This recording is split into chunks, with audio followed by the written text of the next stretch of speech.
Shannon, you are the Lakers' ultimate hype man, but you've had some harsh criticisms of Russ before. What do these comments from Darvin Ham really tell you? He's the coach of the Lakers, and Russ is still on the team. And I think Darvin Ham is prepared for the possibility of Russ being on the team for the entirety of the season. And the last thing you want to do is to say something that Russ perceives as being negative, and then it ended up blowing up like it did with he and Frank Vogel.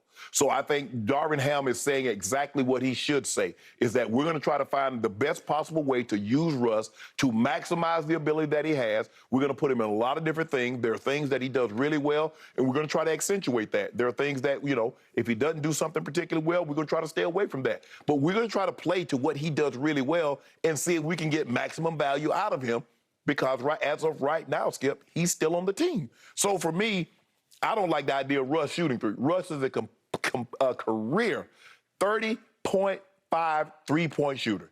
He shot under that last year. 29.7, I believe it was. So even though last year was his best year shooting corner threes at 44%, he's a career 33% on corner threes. So, which is the easiest three-point shot. Yes. And Russ, and he mentioned cutting, slashing, diving to the basket. Yes, if Russ consistently did that. If he could consistently catch the pass.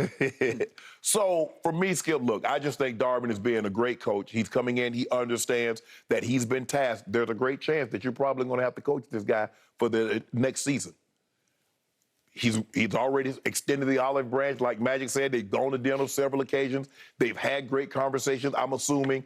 But, Skip, at the end of the day, Russ is what he is. I just don't see how you expect the guy to change heading into year 15 when he's played a certain style or certain way and been successful playing that way. That's one thing, Skip. I can see if he hadn't had individual success playing that style of basketball. A person that's not had success doing something a particular way, you can get them to change.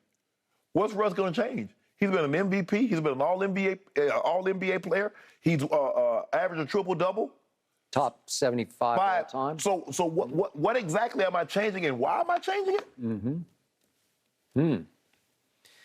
Shannon Sharp, you still believe, because you're trying to convince yourself, that Russ is going to be a Net and that Kyrie Irving is going to be a Laker. Manifested. I'm putting it in there. Right? Okay, you're trying to manifest it. You're trying to speak it into existence. Yep. And it ain't going to work. I believe he's a Laker till death do you part at the end of next season. Man, we can't do another year. We just saw a year of it. You want to see another year of that? And I'm going to be fascinated to see if, in fact, he's a Laker next year. If, in fact, next year goes pretty much like last year went for Russell Westbrook, I'll be fascinated to see what the market is for him after next year when he hits the complete free agent market. And somebody has to say, you're worth... Mid-level exception. Maybe. Are you sure that he might not get rejected by the whole league at that point? I still think he'll get an opportunity to Skip to play somewhere. But I do believe those high-dollar playing days will probably be over. I think they're way over. I'm here to tell you, I have never seen anything like what we saw from Russell Westbrook last year. Never in my life. He is a slam dunk, by all accounts, first ballot Hall of Famer. Yeah, because he had gone 4 or 5 years averaging a triple-double. We thought we'd never see anything like that. But it camouflaged all of his weaknesses, all of his flaws, all the reasons that it's impossible to win big with Russell Westbrook playing the way he plays. And LeBron got fooled by it. AD got fooled by it. I think the whole Laker brass got fooled by it, because they thought they had the third and last piece to the puzzle. They had the third member of a big three that could go win a championship. Yes. And he got flat out exposed. He's got the worst hands I've ever seen in a point guard. He finished dead last in three-point shooting. It got so bad that when he tried even a corner three, the entire Lakers crowd was saying no in unison. He was 4th worst in free throw shooting, and he led the league in turnovers for much of the year until he sat the last 3 games.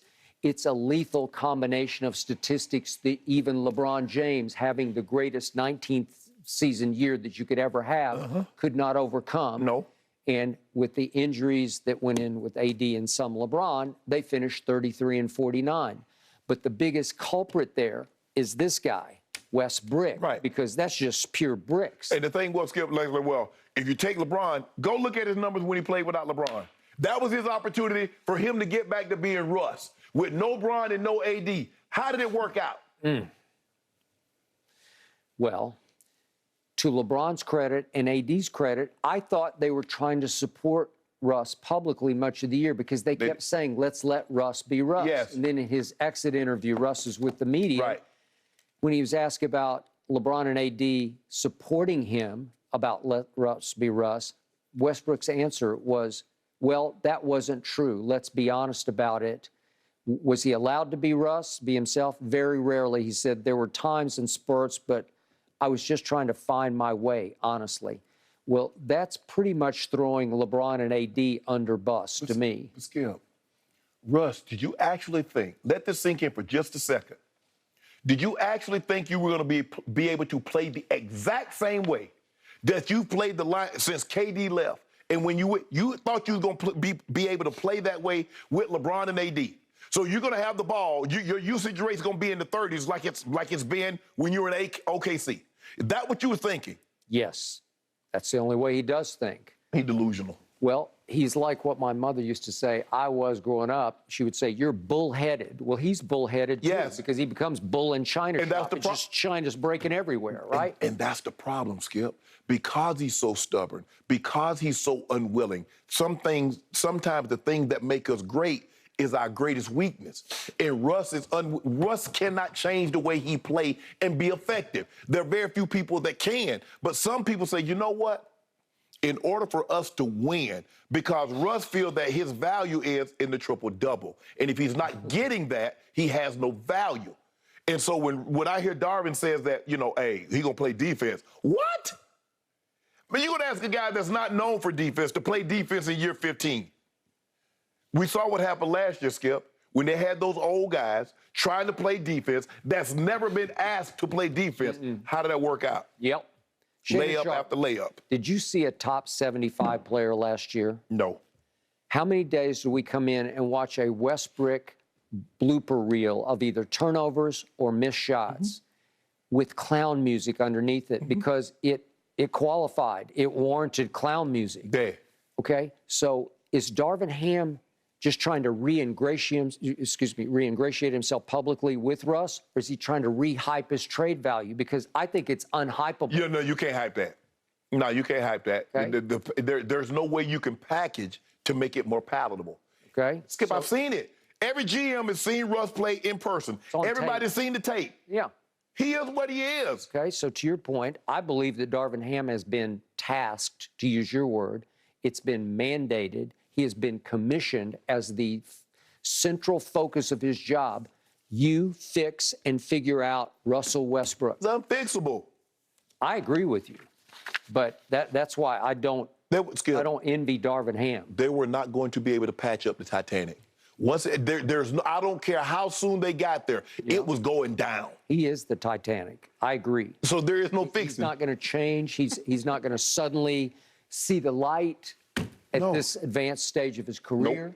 He don't want to see the light. He's proud. He's on his stage because he's the only one of these players who grew up a diehard Lakers fan, and now he's strutting his stuff again. His body language the other night, sitting near the Laker bench and participating in the sideline huddles, is, I'm back in the good graces.